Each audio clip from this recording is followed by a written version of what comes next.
All right, we are back here on the podcast. Already talked some Yankees baseball here.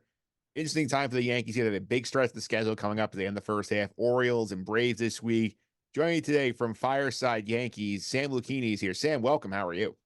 I'm good, man. Thank you for having me on today. Really excited to talk about some Yankees baseball. It's been a fun one so far. So let's dive right into it, man. Absolutely. And obviously, if I talked to you before the season and I told you that we get to the middle of June, the Yankees got 50 wins and the best record in baseball, no Gerrit Cole yet, what would you have thought?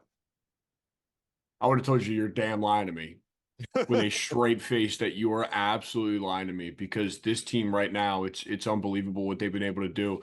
Without their ace and, arguably their best player in Gerrit Cole, who's the 2023 AL Cy Young winner last year. So I would have told you, doom and gloom in the middle of March when, the Gerrit Cole elbow thing came out. Everybody was freaking out. Everybody was stressed. And the pitching staff looked like it was in a ride because you didn't have your best pitcher. And, the only real addition that they made was Stroman. But this team outside of that has been incredible. And to see them, bounce back from a type of injury of that magnitude has been awesome. The best record in baseball? Absolutely not. Not even a chance. I didn't even think they were the best team in this division. But here we are on June 17th, and they have been massive so far. An incredible baseball team. Yeah, they certainly are incredible to watch here. And obviously, you got to talk about Juan Soto here. I mean, you've watched him. He's been the perfect fit for this Yankees lineup next to Aaron Judge. He's been incredible, taking advantage of the short porch. He's delivered clutch hits left and right here. What do you think about the impact Juan Soto has had on this Yankee lineup? The best way to describe Juan Soto is that he's truly changed the mentality and, especially the plate approach that this Yankee team has. If you see Juan Soto at any point in time in any given game, this guy always has a smile on his face. They love him in the clubhouse. He's an absolute monster at the plate and even in the field. He's got a 1.025 OPS on the season, Mike, and it's been awesome, which is the second mark in baseball because it's him and Aaron Judge at the top of this lineup. And from a plate perspective, his OBP is always going to be sky high. But you also see that reflected in the rest of the guys in this Yankee lineup. Their walk rate last year was pretty mediocre, but now it's in the top 10 in baseball, which is something I've never seen in a Yankee team in the past couple of seasons. But Juan Soto's impact cannot be understated. He's been one of the best players in baseball, has been one of the best players in baseball for the past couple of seasons. And add him alongside a guy like Aaron Judge and even a guy like Giancarlo Stanton, who's had a very resurgent bounce back year this year, has been really cool to see. The next question is how much money are you giving them? So like at the end of the year, hopefully the goal is to win the World Series and hopefully they're able to do that this year. We're going to see how much money he's going to get, but right now it's been an incredible impact that he's given to this Yankee roster. Yeah, absolutely here. And obviously, we've also seen Aaron Judge be on like an absolute heater for the last month here. I mean, Judge right now he's on pace to match that 2022 season they got in the huge contract, which is something I did not know if we'd ever see again, and we do get it now. So, what do you think about what we've seen from Judge of late as well? Because Aaron Judge's impact, I think, has made a big difference for the Yankees where they want to be in the standings. Yeah, I think his impact on this team cannot be understated again whatsoever.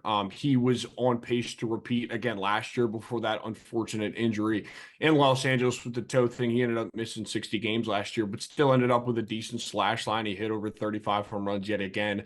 But this year, man, I mean, he's first in WRC plus 207, first in OPS, first in home runs. And this is a guy that got off to a relatively slow start in the middle of I think it was in the middle of May, right before that first ejection. There's a cool stat line out there after that first ejection of his career that he's been on this crazy heater that he's hit like 15 home runs or something like that. His OPS was, kind of in the like 730, 740 range.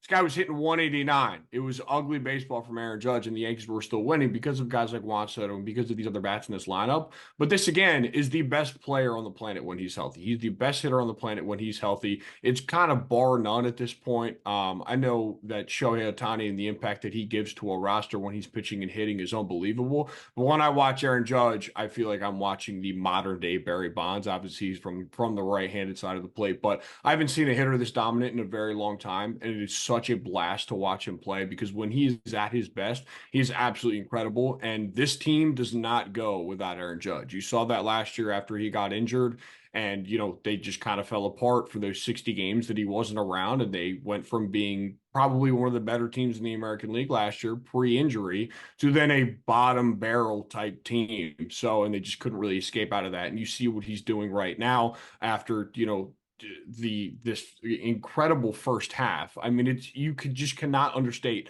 how incredible Aaron Judge is at the plate. I think he's the best player in baseball. He's certainly playing like it, that's for sure. I mean, another guy who's made a big leap this year, Anthony Volpe, who had a solid rookie year, and obviously he's not quite lived up to the hype that the Yankee fans had in terms of like everybody's always the best prospect in baseball. He's going to be up there in the Gunnar Henderson, Bobby Witt territory. I don't think he's quite there yet, but he's been much better than the Yankees got last year from him. Yeah, so 2023 was a very interesting year from Anthony Volpe. He won the Gold Glove at shortstop, which was incredible, but at the plate was not very impressive. He had 209. He ended up joining the 2020 club last year, stole 20 bags. I think he had 24 home runs. And it was like a very okay rookie season from Anthony Volpe. He was an 84 WRC plus player, nothing super special. But outside of it this year, he came into it into the spring. I actually got the opportunity to speak with him pre-spring training, and he worked on a flatter bat path, and that's led to a huge uptick in his average. He's up to 266 now as compared to the 209 last year. His OBP is sort of 40 points, I think, 40 points higher than what it was last year. He had a 22 game hit streak earlier this year. He had a 33 on game base streak this year. It's been huge to see him take this kind of leap because right now, when you look at the beginning of that Yankee order, he's been the leadoff guy the entire year. And to go from Volpe to then Soto to then Judge is a deadly three-headed monster that a pitcher does not want to face when they walk into that top of the first inning. He is now still a Gold Glove caliber defender over at shortstop. He's a much improved bat at the plate, hitting at the top of that order, and now he's just becoming a well-rounded player than what he was last year. And it's been a very successful sophomore campaign for Anthony Volpe. Yeah, it certainly has here. And another thing that's really helped the Yankee lineup here, I know that like the bottom half has not been in great points, and we had some struggles from Rizzo and Gleyber Torres, but Giancarlo Stanton has had these moments where like the pop comes back and like you add the home runs he's adding to whatever Soto and Judge. That's a big tree on the middle of the lineup. Yeah, it's 17 homers that you're getting from Giancarlo Stanton last year. He had 24 last year, and yet again another injury-plagued campaign. But I have a bit of a bias when it comes to Giancarlo Stanton. That is my favorite player to watch, just because of the sheer power and the amount that he can bring to a team when he's healthy and when he's on these crazy heaters. But this is a guy that has a 121 WRC plus this year. When he's at his best, I think he's one of the better players in baseball. And I think, with him coming into this year, he lost a lot of weight. I think he dropped 35 pounds. He really slimmed out, but that power is still there. He's still at the top of max exit velocity charts and exit velocity charts and everything that you want to look at Baseball Savant. But he's just a much improved hitter. I think it's because he's healthier. And I also think there's a lot less pressure on him with Juan Soto coming into the building. Since 2018, it was really, piped up to be him and Judge. And him and Judge are going to be this next best duo. But at this point now, with Soto entering the building, I don't think it's a confidence thing for Stanton that he doesn't like Soto or anything like that. But I feel like him being that three behind that two-headed monster, I think has worked a lot better for him and his confidence because Yankee fans aren't ragging on him to be the second best player on this team like they have for the past couple of seasons. And I just think that it's a huge thing that's off his shoulders now, and he's been able to perform when he's been on the field this year. So for me, I could not be happier for the guy. He's sitting fifth in an order with just absolute dogs in that clubhouse. You know what I mean? He's not even hitting the cleanup spot anymore, which he had for the past couple of seasons. So it's been very refreshing to see that guy produce at the level that we know he can. And he's always going to be able to hit. The field thing is going to be a bit interesting because of, he's not necessarily the most athletic player in the world anymore. But, when he's at the plate, he will rocket a ball whenever you give him the opportunity. So it's been really fun to see him kind of have a resurgent bounce back season this year. Yeah, absolutely here. And another thing that really helped the Yankees this year as well is obviously we even without Gerrit Cole. We'll get to him in a minute, but the emergence of Luis Heel as the ace of this team here, which is something I never thought I would say at the start of the season. I mean, sitting here, Luis Heel right now, if you look at his numbers, he's a guy who might be starting the All-Star game in the American League. It's maybe depending on how you feel about Seth Lugo's start of the year, but I know Luis Heel is meant to this Yankee rotation because it always seems like they find this one guy who's like in their system, who's not really well regarded, then all of a sudden, boom, this guy is like a front of the line start. We see it with Nestor, we saw it times with Johnny Brito last year. Now we get this guy from Luis Hill's performance. Yeah, Luis Hill's been around for a while. He's dealt with injuries for a while. He had the Tommy John surgery thing. I think he originally came up in 2021, and we didn't necessarily know what we were going to get from Luis Hill coming into the year. This is a guy that in spring training was in the battle for being the fifth starter. He was in a battle with Will Warren, who's one of the more highly regarded Yankee prospects, in being that Yankee fifth starter because of the Gerrit Cole injury. Now you fast forward here to June 17th, and this guy is probably the best pitcher in the American League. He has the lowest starting pitcher ERA of any starter in the American League at 2.03. He strikes out a ton of hitters. His emergence as this frontline guy is something that, again, like you mentioned at the top of the episode, if you told me that this is going to be a thing this month, absolutely not. I would have told you who? Luis Hill? Absolutely not, man. But it's been really fun to see. And now when you add Gerrit Cole into that equation, this is just more dominance. It's more dominance. Realistically, when you look at what Luis Hill's done, he kind of slid right into Gerrit Cole's shoes and was like, hey, I'm going to be the best pitcher on the staff. And that's why the Yankees haven't really felt that, nagging injury from Cole, is because he was able to walk in and be this frontline starter that this team needed, at the early stages of the season. So it's been really fun to watch. And this is a guy that's still a rookie. He's going to be atop of the rookie of the year leaderboards for a long time for the rest of the season. So he's an immaculate baseball player. I love watching him pitch. Yeah, it's fun watching him pitch too. It's fun watching Gerrit Cole pitch here, and we heard today on day of recording that he's going to come back and make his season debut on Wednesday against the Orioles. Important for the Yankees. It's a massive series here, and obviously he's not fully stretched out. You guys might see some shorter starts from the get go here as you sort of build his pitch count up here. But what do you think we can expect from Gerrit Cole, knowing that like he's coming off his elbow injury in here, and sometimes when guys have this kind of injury that maybe they are a little cautious at first. They don't want to risk re-injury. So what do you think we can expect out of Gerrit Cole? Yeah, I mean, he's gotten stretched out a decent amount in his three rehab starts. I know that when he was, when the initial thing came up, it was an elbow freak out and they wanted to slow it down. They wanted to make sure it wasn't Tommy John surgery, so he wasn't out for the year, that it was just soreness, that he couldn't bounce back from the starts. Well, he took the 2 or the 1.5 to 2 months off or whatever from throwing.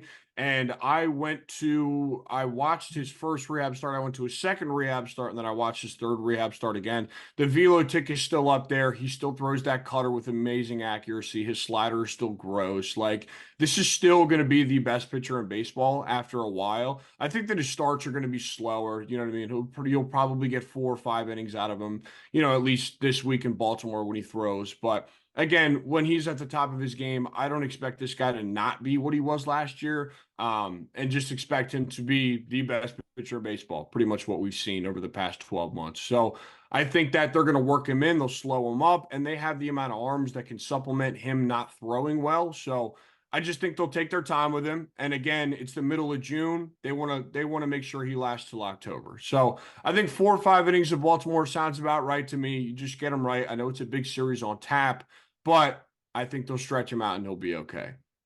Yeah, it certainly seems like that way too here. And I feel like the Yankees as a whole have a pretty solid rotation wise, especially once you slot Cole back in, slide everybody down one. That's going to help a lot.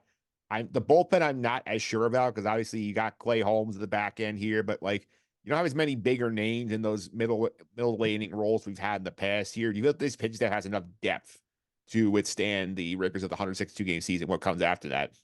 I think starting pitching depth is okay. And they've gotten really good starting pitching production from the guys that are in that starter, in that rotation right now. I mean, as far as guys that are in there right now, I mean, Heel, like we just talked about with the 203 ERA, Rodon's had a really great 2024 compared to his 2023 season with 3.28. Nestor's at a 3.59. Stroman's been a really good addition with a 3.08. Even Schmidt, who just went on the IL just a couple weeks ago, had a 2.52 before he went down. And then there are other guys in the minor leagues like Will Warren and Chase Hampton. I know Chase Hampton's dealing with an injury right now that are pretty much on call, and whenever they can come up, like they're good to go. The Yankees Yankees also traded for Cody Poteet in the offseason from the Guardians. He came up, he threw against the Dodgers and was immaculate against the Dodgers in 5 innings. So that's a guy that has a 2.14 ERA as well. So as far as starting pitching depth, I think they're okay. I think they're fine on that end. But outside of the bullpen, kind of like you mentioned, there aren't a lot of huge names in that bullpen, so it gets kind of shaky. I know that Matt Blake has kind of been able to take these bullpen guys